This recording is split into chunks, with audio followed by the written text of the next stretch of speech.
Welcome to Winners, Losers, and Lovers, possibly the most important podcast ever created.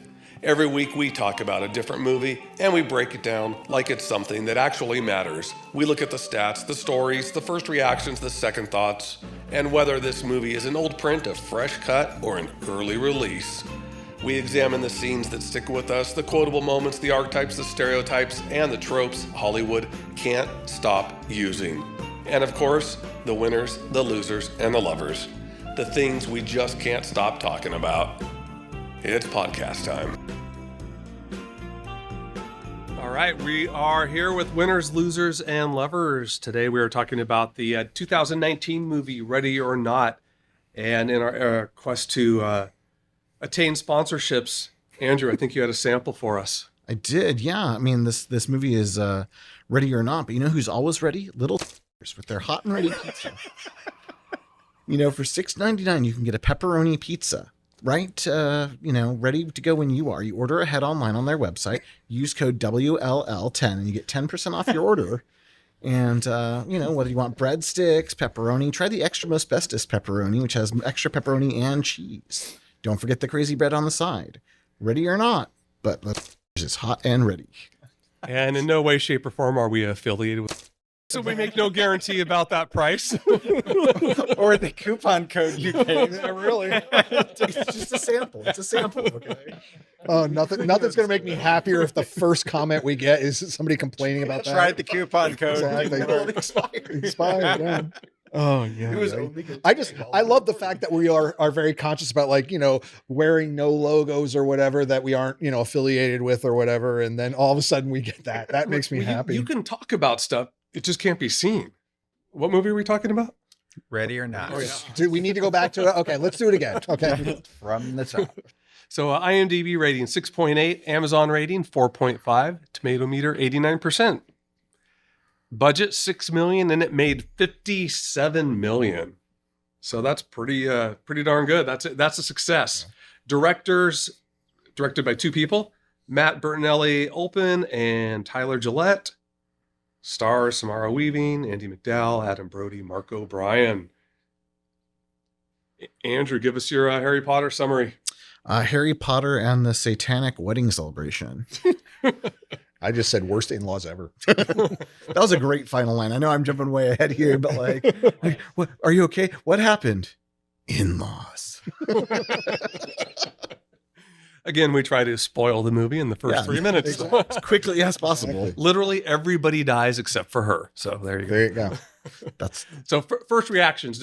Was this the first time seeing it for anyone, or had everybody seen it before? My first time. Yeah, my first time too. Okay. So let's hear your first reactions. I don't want to say I loved it, but I thoroughly enjoyed it. It was a romp. Yeah, I was late to the game on it, and it was one of those ones that because of what I had seen in the trailers, I was like, it'll be fine. But I really liked it. I thought it was gonna be cheesy, kind of boring. But no, I thought the humor in it was good. I thought the thriller elements of it were good, and the subtext about the untouchable ultra rich in America was great. And so no, I was very pleased with it, to the point where it was really hard when I'd see any of you guys not to want to talk about it before this. Mm-hmm. So second viewers, what'd you think? I think I might have enjoyed it more this time, just for how it's a tight movie. It's like, it's 90, you're in it within the first 10 minutes. You know what it is, and you're just along for the ride. It's fun. I think it's funny. There's some great one-liners, and I really dug it. I remember my first time seeing it was a COVID watch, and it being like this is a nice surprise.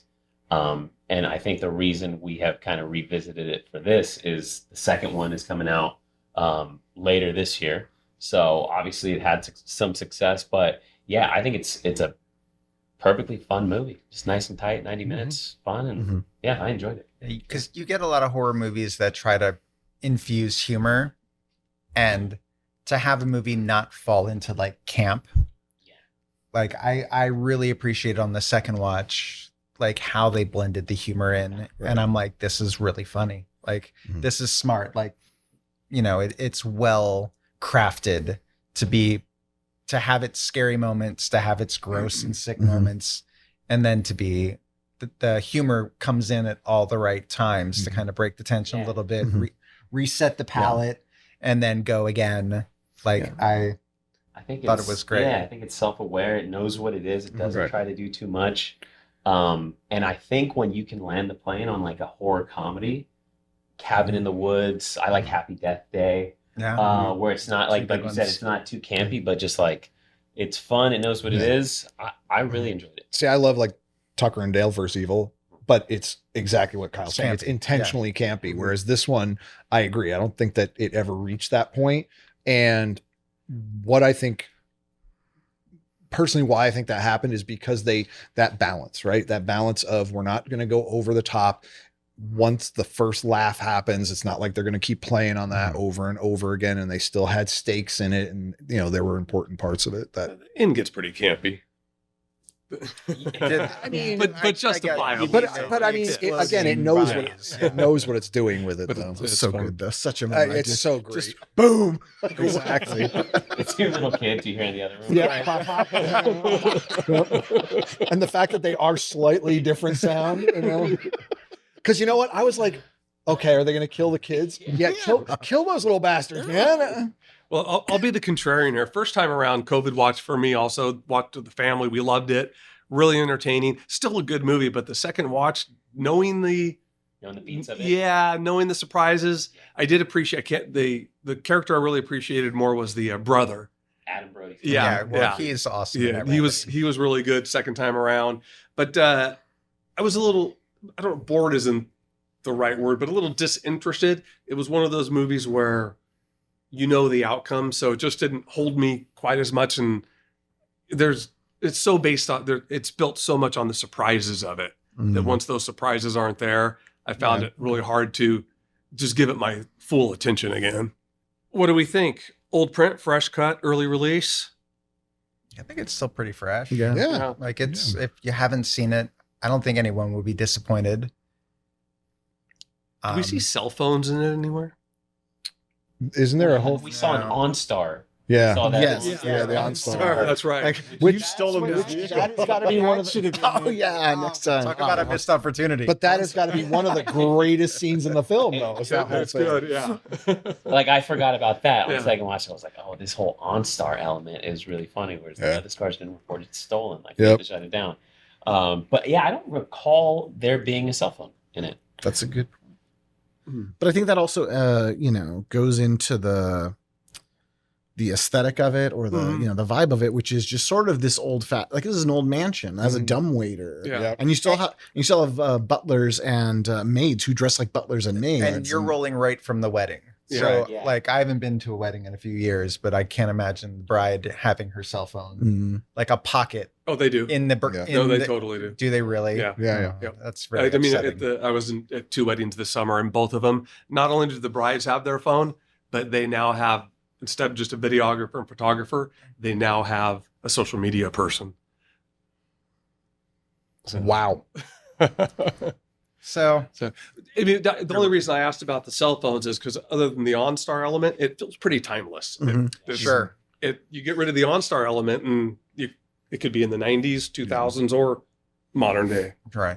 I thought the design, talking about timeless, the design, especially of the game room, I absolutely love that. And I think that helps because of, because it has that antiquated feel to it of old money, which I thought was great. And, the way they picked the game, but they do reference things about modernizing it and stuff like that, and how, tradition versus modern sentimentalities. And there is the security system, and they make a point like we have to turn the security system off because that would be cheating. And the camera was like more of like a modern PTZ as opposed to an old school, like big giant shoebox camera. There is one cell phone in the movie. Oh, it's when Fitch is looking he's on texting, YouTube how to use a cross. Yes.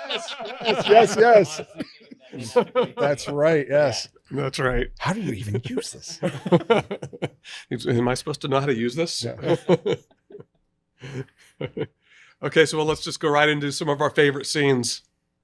Anytime Claire, the sister, kills some. That's what I. That's when any one of them, it legit made me laugh.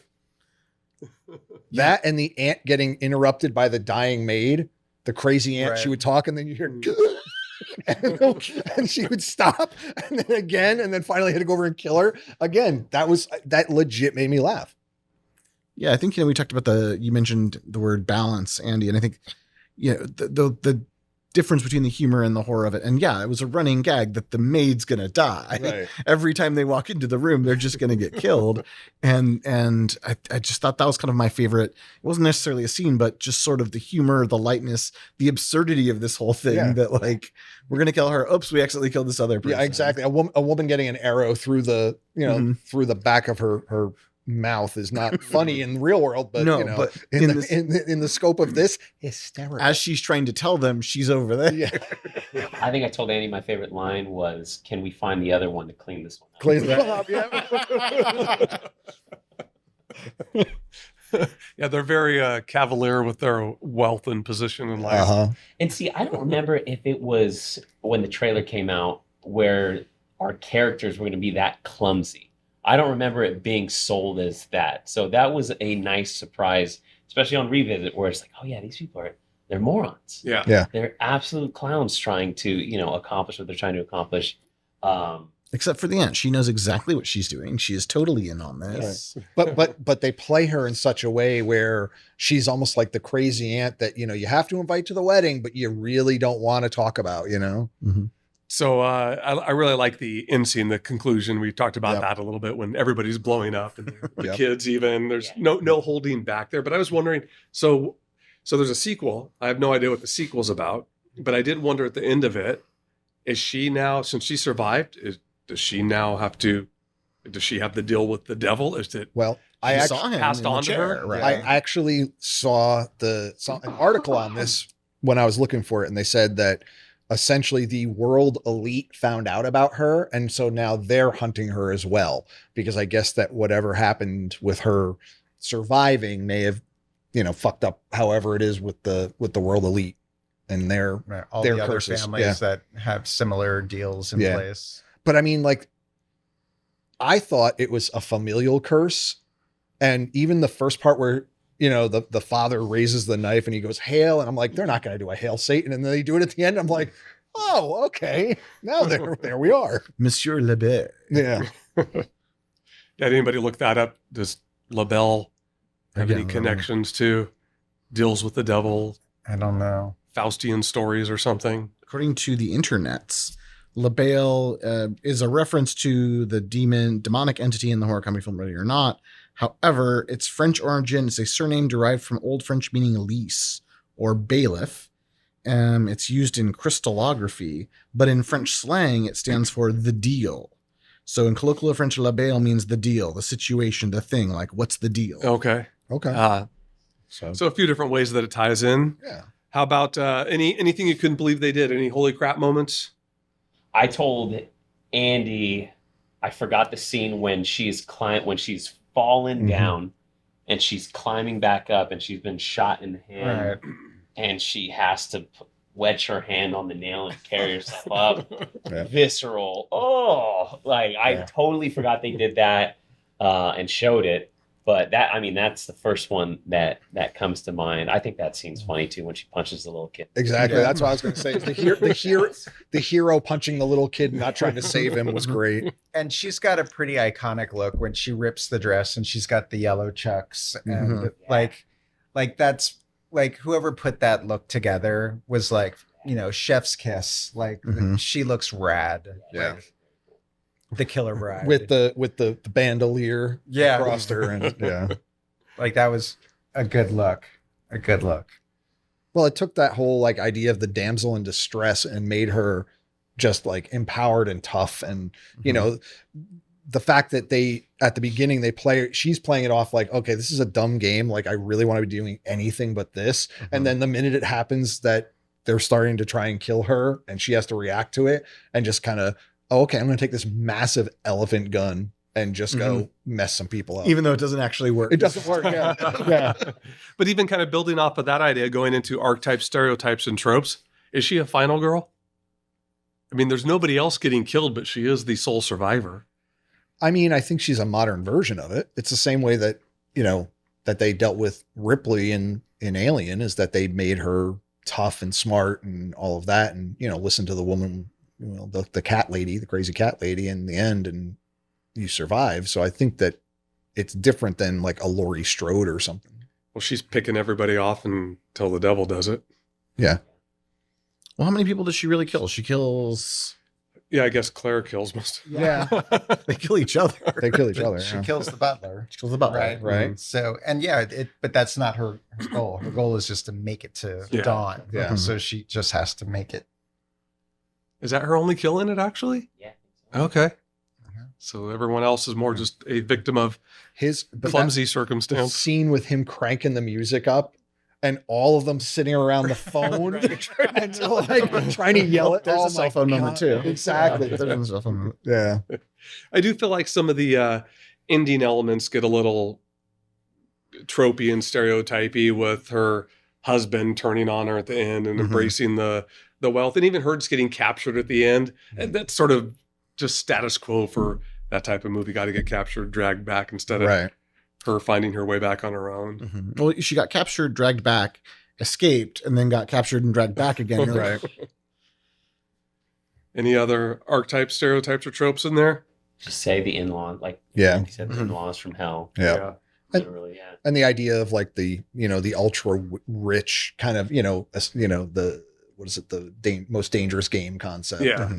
And, the game with consummate actor Ice-T in it, and that kind of feel where you have the ultra rich who can hunt humans and no one's going to say anything about it. Yeah, I do like the twist on it where none of them are very good at it. though. Exactly. Exactly. they don't like none of them aside from the aunt and the dad.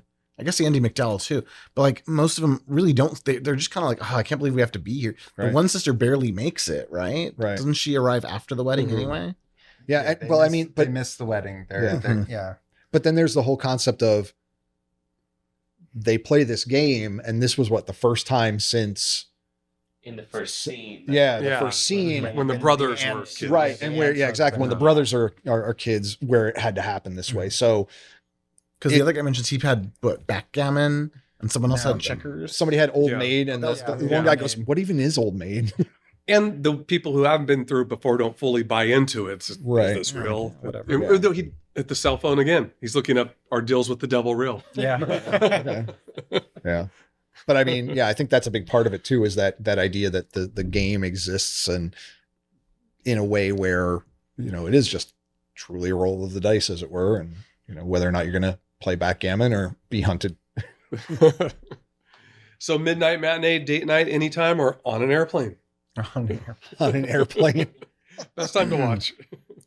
Midnight anytime. I thought Yeah. it was fun. Yeah. I watched it over a couple lunches and loved it. So A good matinee. We did, just like you did, Kenny. We watched it. I remember middle of the day, COVID, Yeah, family time. exactly. Yeah, it was perfect. It's not so scary that it would put off if you have teenagers. Yeah. Right. Like, yeah. It's not It's- really it's scary fun. at all. It's not. No, it has Gross. one jump scare, and then the rest is all gore. Yeah. Basically. Yeah.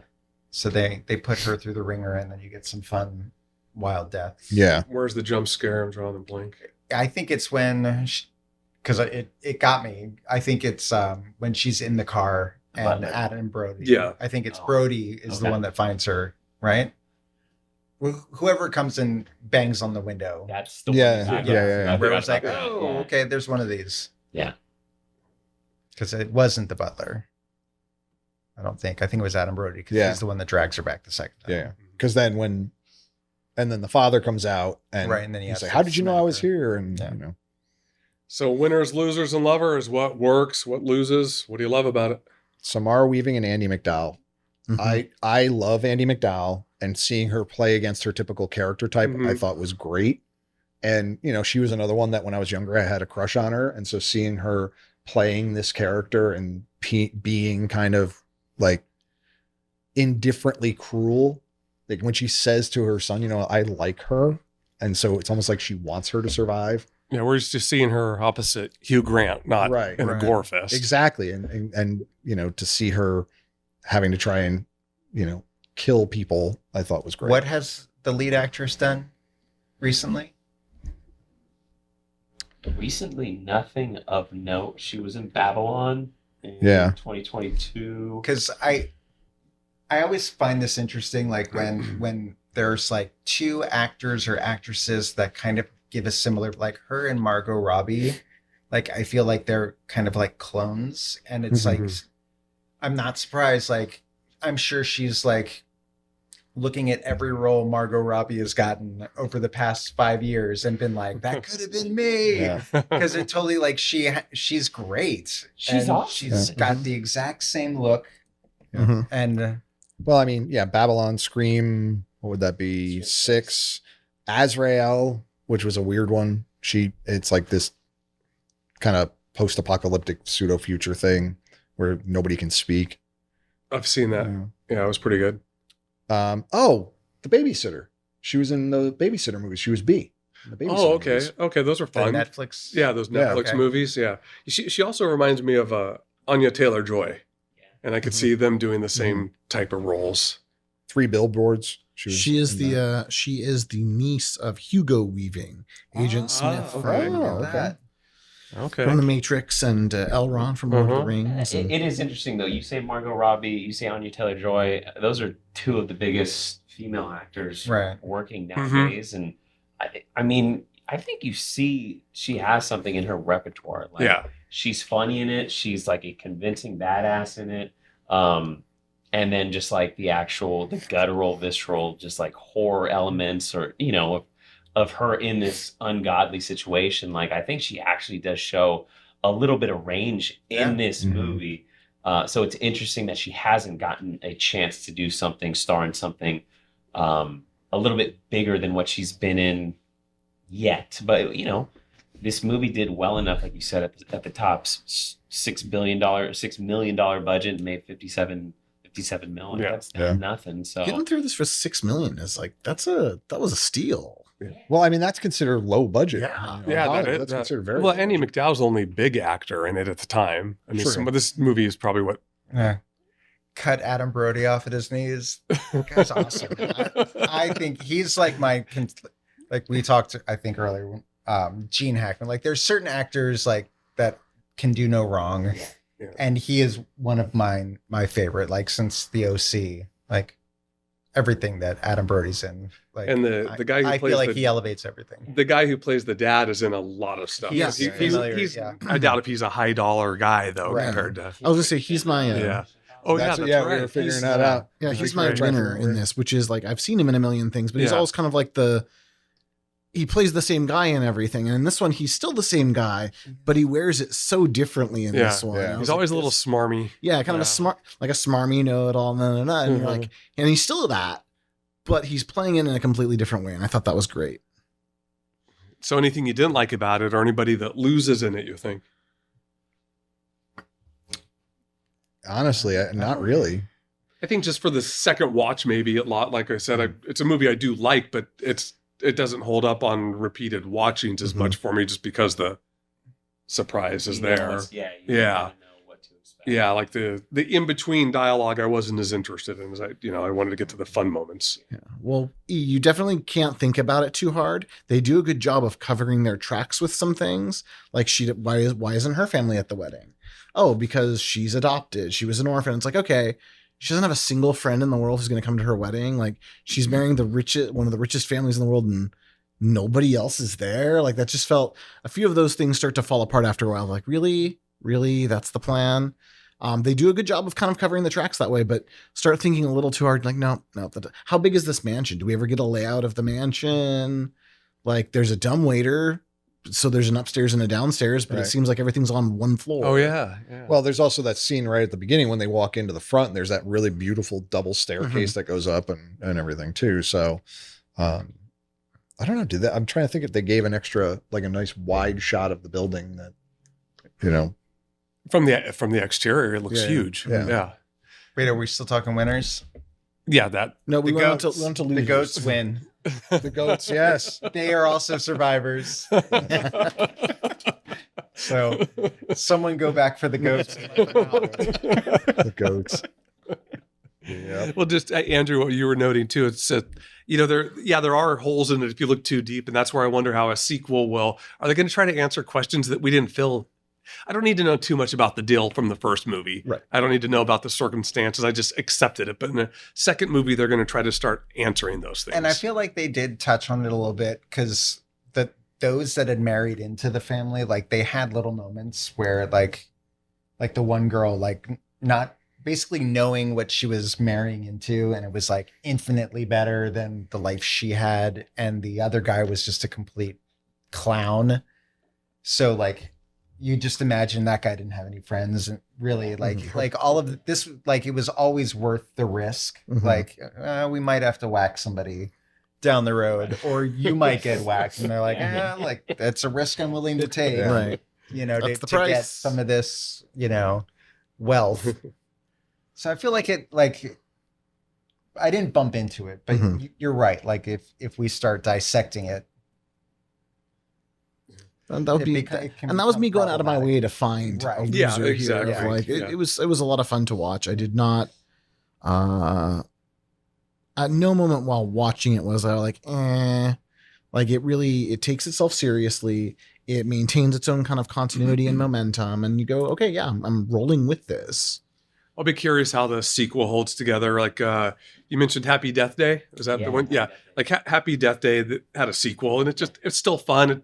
The same kind of thing. Doesn't try to explain too much. Where I think of the sequel doesn't try to tell us too much. It doesn't go Matrix on us and try to explain everything. Then it could still be a lot of fun. So I had to look up because we were talking about the building. So this was the Xavier School for Gifted Youngsters in the 2000 X-Men movie, but it was also the mansion for Billy Madison. Umbrella Academy, Hemlock Grove. Yeah, I mean, there's been a lot of things. Yeah, it's been whoever owns that place is doing well. Yeah, really. So it is a pretty sizable spot. When you see the aerial shot of it, you're like, oh my Lord. I mean, that transitions us nicely. What does the internet say? Andy already told us something. Yeah. Anybody else find anything? Fact. Apparently, the original ending had Grace dying, but they changed that because the filmmakers wanted a more fitting ending for the Grace character. And then the only other thing is you see a couple board games at the beginning of the film: Family Ritual, Secret Council, The Veil's Gambit, Sunrise, and Abracadabra. And they're just not those. They're Easter eggs. Yeah, kind of foreshadow what you're about to see. And then when you see him burning at the end, I thought that was kind of cool. Those were interesting. So was that an ending they shot and tested, or did it say? I think they just changed it in script. Okay. Yeah, they changed it in script. And then because if that happens, you don't get the iconic final line of in-laws. Unless she's saying it as she died. Yeah, exactly. I still think, though, to will diverge, is just the best when she's in the car and talking to Justin, the guy, and she just goes, "Is there?" And at this point he goes, "Is there anything else I can help you with?" And she goes, "Yeah, you can go fuck yourself, Justin." He goes, "Okay, have a good night." He goes on the first side like, there's no reason for that language and like that kind of stuff. I love that. But that's it. Yes. Yeah, you can go fuck yourself, Justin. Andrew, did you have something to add? I didn't. It slipped my mind, so I forgot. I apologize. No, it's okay. No additional sponsorships? No, not on this one. What about Do It Again But Better? Anything on there? Anything in here that they could have done better or improved? More maids dying. Yeah, I agree. A bigger staff. Yeah, like a larger staff that was expendable. Because I just felt like when the first one happened, you're like, oh man, that's and the second one, you're like, all right, and then the third one, you're like, okay, this is what they're doing is these incompetent people are actually killing the staff. Yep. So in the sequel, is that a running joke you expect to see again? Hopefully. Yeah. Well, I mean, given what little is there that has been put out about the sequel, I'm really curious to see how they're going to do that, because if it is this this cabal of ultra rich just hunting her down for whatever reason, is it going to be a world traveler thing? Is it going to be they find her in some place? Is it going to be a Most Dangerous Game where they invite her to something? So yeah, it's kind of double billed, and I'm having a little hard time pulling it up, but she's the star, but there's also another young woman who's also top line star of the movie. And so I'm wondering if all right, is this another wedding in some other family and she's somehow gotten involved, and I don't know. Infiltrating the elite devil worshippers. That would be interesting. Any closing thoughts? I'm just happy that Kenny chose it. I really enjoyed it. So How much blood can one person lose and still be like conscious along the way? Because she lost a lot of blood over the course of of the night. And Yeah, the butler got his face burned. Like, yeah, it'd be hurting for a Yeah. while, not Mhm. just back in action. But, Yeah. I'm glad to revisit it. Looking forward to the sequel. Yeah. Hopefully they can maintain the same tone of it and just have fun with it. well, I mean, when you're looking at the cast so far, Sarah Michelle Gellar plays somebody named Ursula Danforth. So let's just start with that. You know? Elijah Wood's in it. Yes. He's made a career of weird roles post Lord of the Rings. Yeah. David Cronenberg is in it. Mr. Yep. Really? Mr. Okay. Carbonell is in it. Yeah. He was what's his name on Lost? The guy with the eyeshadow. Yeah. Okay. What was He that does guy's- wear a lot of eyeshadow, doesn't Yeah. he? Yeah, he does. He was also Everything. he was the mayor in the Dark Knight Batman, movies. yeah. Yeah. He was also Batman Well in The Tick. Oh, I didn't know that. Which did I hear that's getting a reboot or coming back? I thought I heard something. It has had so many iterations, whether it's animated or the Yeah. live action, but I love the live action. That was really funny with Patrick Warburton. Yeah. Right. It only lasted like 4 or 5 episodes, but it was funny. Like, it cracked me up. All right. Well, let's go ahead and sign off then. That's Andrew, Kyle, Kenny, and It doesn't Yeah. matter, does it really? yeah, Beardo. we are here in the Andrew Roberts Memorial Studio. Pre-memorial. Exactly. And I'm And Brian. Silence. We will see you next time on Winners, Losers, and Lovers. Take care. Amen.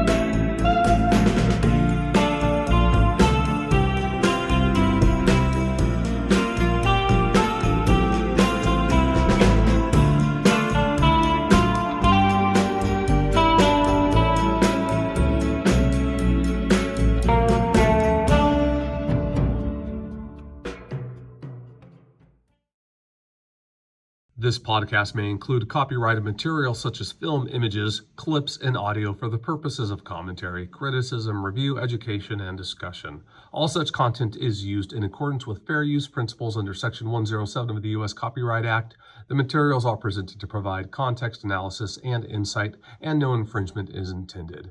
Winners, Losers, and Lovers is produced by Koa Aloha Media and copyrighted in 2026.